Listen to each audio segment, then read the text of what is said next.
The music had just started when my heart began to fracture. The violinists played something soft and timeless, the kind of melody that usually brought tears of joy. But my tears weren't joyful. They burned, thick and bitter, just behind my eyes as I watched my sister, glowing, trembling, radiant, walk down the aisle toward the man who'd been in my bed. Not long ago, I'd seen that same trembling on my wife's face. The church was alive with the scent of roses and perfume, laughter subdued under the sanctity of the moment. The groom, Daniel, stood tall at the altar, calm, steady, everything a woman could want. His jaw clenched slightly when he caught my gaze. Just a flicker. But I saw it. That tiny twitch of guilt. He knew I knew. And my wife Emma, sitting beside me in the front pew, her hand trembling in mine. She knew I knew too. Had started 3 weeks ago. I'd found the messages by accident. Her laptop left open, a chat window still glowing faintly on the screen. I hadn't gone looking for pain. It found me instead. First I thought it was harmless, some old friend, some inside joke. But as I scrolled, the words darkened.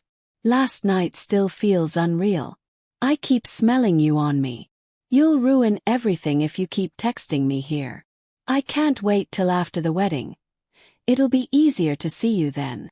The contact name the profile photo blank. But the messages, the tone, the familiarity, the specific words were unmistakable. And then there was the photo I found days later. A reflection in the mirror, barely visible. A man's arm draped across her bare stomach, a faint tattoo near his wrist. Compass rose. Daniel had that same tattoo. He'd gotten it after his father died. Said it reminded him to stay true. I remember because Emma had been the one to suggest the design. My stomach clenched that night as I pieced it together.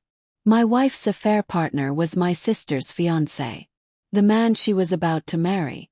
I didn't sleep for 3 days. Every thought twisted into another knife. Should I tell my sister? Should I confront Emma? Should I confront him? Each option felt wrong. Cruel. Explosive. But then I'd see my sister's face, how she beamed every time Daniel entered the room, how she'd called me crying after their engagement, saying, "He's everything I ever dreamed of." And I couldn't let her walk into that dream, not knowing it was built on lies. So I waited, for the moment when the truth would mean something. When it wouldn't just ruin lives but reveal them.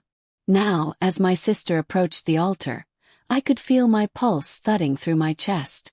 The sunlight pouring through the stained glass windows painted the scene in gold and crimson.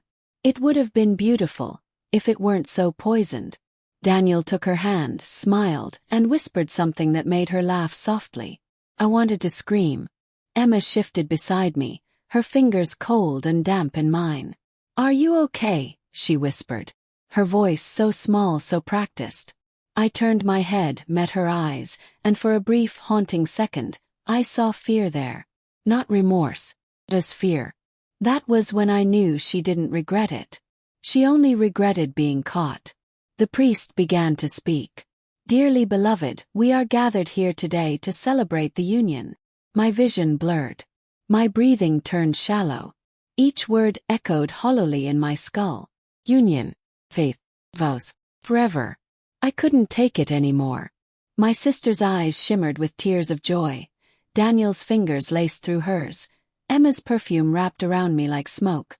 And then the priest said, "If anyone here knows a reason these two should not be joined in marriage, speak now or forever hold your peace." The church went silent. You could hear the faint rustle of dresses, the whisper of the air conditioner, the clink of someone's bracelet shifting nervously. I stood. Emma's hand fell from mine. My heart pounded so loudly I thought everyone could hear it.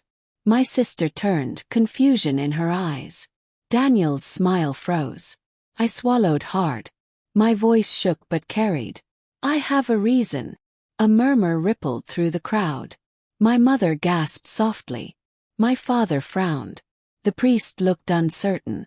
I took a step forward. "Daniel," I said, my voice steadying as I stared into his paling face, "before you marry my sister, maybe you should tell her who you've been sleeping with for the past few months." Collective inhale. Like the whole church forgot how to breathe. My sister blinked. What? She whispered. I looked at Emma. Her eyes glistened, pleading, but I didn't look away. You should ask your new husband about the compass tattoo on his wrist, I said. You'll find the same one in the reflection of a photo he sent my wife. Silence. Then gasp. My sister's bouquet fell to the floor. Daniel's face drained of all color. He opened his mouth, closed it, opened it again, no sound. Emma stood, trembling. Please, can we talk about this outside? She whispered, her voice breaking. But it was too late. The truth hung in the air like smoke after a fire alarm. Loud, choking, inescapable. The ceremony never resumed. Guests whispered, some left quietly, others lingered, caught between pity and curiosity. My sister locked herself in the bridal suite. Daniel followed, begging through the door. Emma vanished into the parking lot, her heels clattering like thunder. And I just stood there. I don't remember how long I stayed in that church, staring at the altar stripped of joy. Later that night, I found Emma sitting on our porch steps, still in her wedding outfit from earlier, a floral dress that now looked ghostly in the dim light. I didn't mean for it to happen, she said softly. I didn't reply. She looked up at me, eyes swollen, voice trembling. It was before you found out. Before everything with us got so cold. He listened to me. He saw me. I almost laughed. He saw you. He was marrying my sister. Her tears fell harder. You stopped seeing me long before he did. That line cut deeper than I expected. I thought back to the distance that had crept between us. Late nights, distracted dinners, silent mornings. The quiet resentment we'd both pretended not to notice. Maybe she was right. Maybe I had stopped seeing her. But that didn't justify betrayal. I could have forgiven loneliness, I said quietly. But you chose to fix it by destroying trust. She reached for my hand, but I stepped back. I loved you, she whispered. You loved yourself, I replied. You just used us to feel something real. Her sob broke something in me, but I didn't let her see it. I walked back inside, shut the door, and for the first time in months, the silence felt honest. Weeks passed. My sister eventually called. She wasn't angry at me. Not really. She said she was grateful I told the truth, even if it shattered her world. Daniel had tried to justify it as a mistake born of confusion, but she didn't buy it. The wedding dress hung in her closet like a monument to everything lost. And me. Filed for divorce. Emma didn't fight it. She moved out quietly, leaving behind her perfume, her books, her ghost. I thought that would be the end of it. But endings are rarely clean. A month later I got a message from my sister.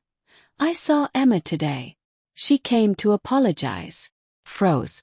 Then another message followed. I listened. Hurt. But I realized something. She wasn't the only one lying. Daniel told her he'd already broken things off with me before the wedding. Said he didn't want to hurt me. I stared at the screen. Daniel, still manipulating the truth even after everything. My sister's next message came minutes later. You were right to tell the truth. It saved me from building a life on someone else's lies. I put my phone down, exhaled deeply, and finally felt something that almost resembled peace. That night I returned to the church.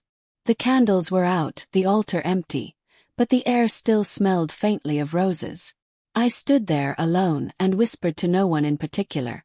Sometimes love ends to make room for truth. The echo felt like closure. Not the kind you dream of. No reconciliation, no grand redemption, but the kind that comes when everything burns and all that's left is the truth. And maybe I thought that was enough.